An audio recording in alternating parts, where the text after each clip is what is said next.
Well, what's up, TDT crew? It's your girl EJ. And listen, y'all, why didn't y'all tell me about The Boys sooner? Like, seriously, I never watched this show before. And now that I'm here, when I tell you that things are wild, they're just chaotic, they are literally insane. So, listen, this is my first watch. So, you're getting my real time shock with zero filter. So, if you missed episode 1, Tika and I already broke it down, like all the way down. But today, you're getting your girl solo, and I'm going to be diving into episode 2 entitled Cherry. And there is so much to unpack, y'all, because it's just a lot. But anyway, y'all, make sure to go ahead and like, share, and subscribe. Turn on your notifications so you don't miss out on a single TDT talk moment. Now let's go ahead and jump into it. So first things first, Billy Butcher, yeah, he ain't FBI. We knew he was lying in episode 1, but in this episode, we get the full confirmation. Turns out he's just a fixer. If somebody's got a suit problem or any type of problem, he's the guy that makes it go away, and of course for a price.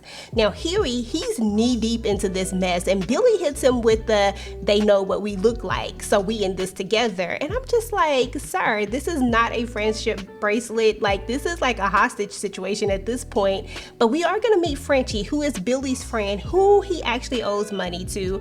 Frenchie's not thrilled to see him, but Billy hits him with the same line. They've seen your face line to rope him in because, of course, he took him outside, showed him translucent, and now translucent has seen his face. So, I mean, this man has a one move, and it just seems to be working for him. So anyway, we got to talk about Frenchie's girlfriend, Cherie, because we do get a little glimpse of her, and I don't know why she was all Miss Touchy-Feely. I don't know, it was just a weird vibe going on. No, it's kind of awkward, y'all. But anyway, moving on.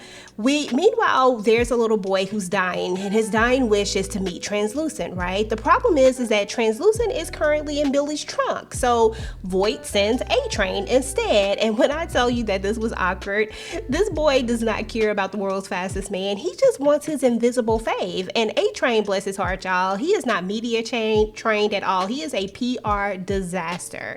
So back at HQ, Starlight tries to introduce herself to Black Noir, and he just kind of stares her down, doesn't shake her hand. You know, he's like the strong, silent type, like some kind of horror movie energy, I don't know. And then she finds out that her first patrol is gonna be with the Deep, the man who assaulted her the last episode.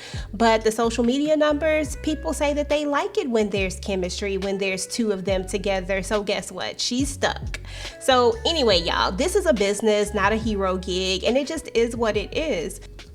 So meanwhile, Billy, Hughie, and Frenchie throw together a carbon-proof cage so that they can trap Translucent inside of it, you know, electrocution and all that good stuff.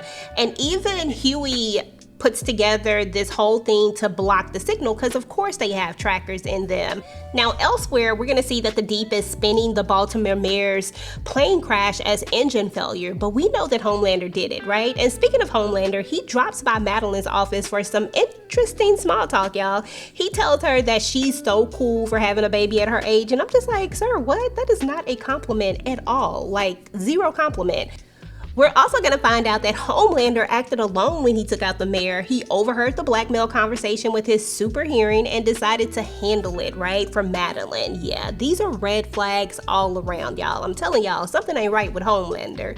So anyway, y'all, Hughie's dad is looking for him, thinking that he got kidnapped or trafficked. Meanwhile, Hughie's actually dealing with a real crisis, right? He's over here having panic attacks because every time he hears or thinks about Robin, he just loses his mind. Like he just has a meltdown. Like something is triggered inside of him. Like I'm really scared for Hughie at this point. So Homelander summons the Deep in for a one-on-one, y'all, and absolutely puts the fear of God in him for snitching to Madeline. Because why, sir? Why are you snitching? And here's the kicker, y'all. The Deep is big and bad enough to assault Starlight, but he folds like a lawn chair when it comes to Homelander. And that is pretty much abuse 101. You know, it is what it is, but I hope the Deep gets his because he really working my nerves. Like he's probably the most vile right now, even though a lot of these soups, and yes, I am putting that in quotation marks, are doing the absolute most. Him, I don't know. So anyway, y'all, Billy and Frenchie try to make a bullet that's gonna pierce Translucent's carbon skin, but it was an epic fail because it bounces around like a pinball, and the tech that Hughie had put together that he had rigged to block socket with the foil, it actually penetrates it a little bit, causing them to be able to find a little bit of a signal. So the people back at headquarters in the crisis analytics, whatever team they are, something like that, they actually are able to find a radius of an area of where translucent actually is. So anyway, y'all, Starlight is starting to find out that there are a lot of stunts that the HQ actually pulls. You know, it felt like this whole rescue thing of this mission that they sent her out on with the Deep was just all staged, but I don't know if it was real or not. But I mean, the cameras definitely caught it. The social media numbers are probably gonna go through the roof because they plan all of this out so meticulously. It's crazy. But although Starlight was getting her props there, when she sees someone getting assaulted, like for real, she decides to step in, but she ends up getting recorded, and this begins her PR nightmare because her cover, her real person who she is, Annie, is gonna be seen, and now they have to go into crisis control, and it's not cute at all. So anyway, y'all, Billy is gonna visit his CIA ex, Susan, looking for dirt on translucent, and we're gonna learn Billy's history with the Soups goes deep, and it's kind of messy. And yeah, she said she wasn't gonna help him out at all. But back at the hideout, translucent works Hughie's mind. He's calling him, you know, you're just a water balloon full of blood and pus and yada yada yada. And I'm like, oh, this is so cute, this is so charming, really, translucent? But he's basically letting him know that, look, I am a superhero, you are nothing. And so he's trying to get into his head. So anyway, y'all, Frenchie is gonna share his kill story with Hughie because Hughie wants to know what it feels like. And he tells him that, you know, he carries them like scars, you know. Then we kind of cut to Madeline blackmailing a Homeland Security guy with the help of a shapeshifter. I actually forgot his name. He's some kind of doppelganger or something, or I think that's his name, doppelganger. But anyway, y'all, not important.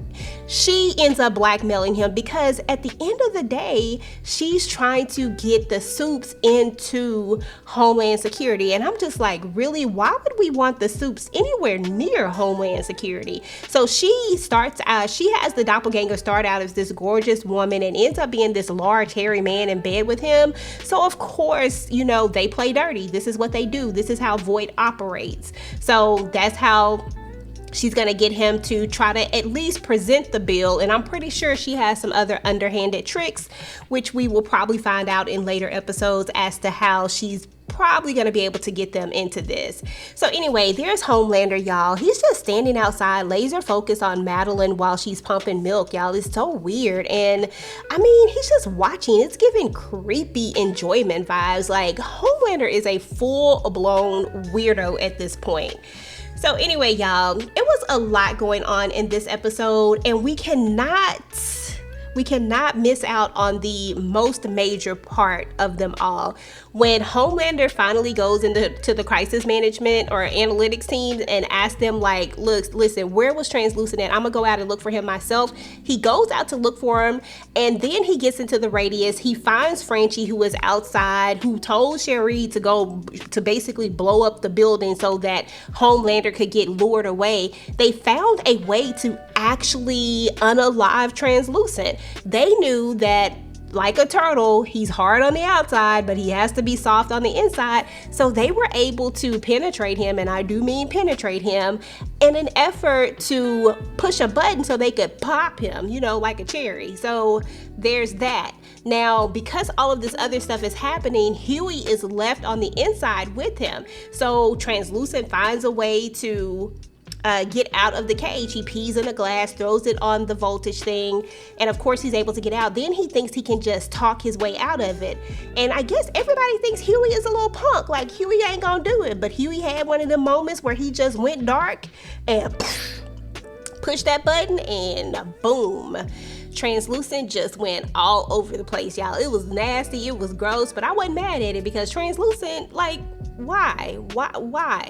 Even though I feel like he is super creepy with all the, you know, being in the bathroom, listening all the time and stuff like that. He's probably the one that I haven't seen do just like anything further than that. But still, I mean, all of these guys are class A assholes at the end of the day. But I mean, Hughie got some balls on him and he took out his first soup. So that's where we are, y'all. So episode 2 gave me everything, y'all. Corruption, manipulation, bad PR, creepy voyeurs, and zero actual heroism. I'm telling you, these soups are the absolute worst, but the drama here is top tier, y'all. I'm so glad that I am starting to watch The Boys. I cannot wait to see how this all plays out. So please make sure to drop your thoughts in the comments. Do you think that Hughie's gonna end up taking out more of the 7? And is Starlight gonna snap? Let me know, because y'all, episode 3 has to be a ride if episode 1 and 2 was like this.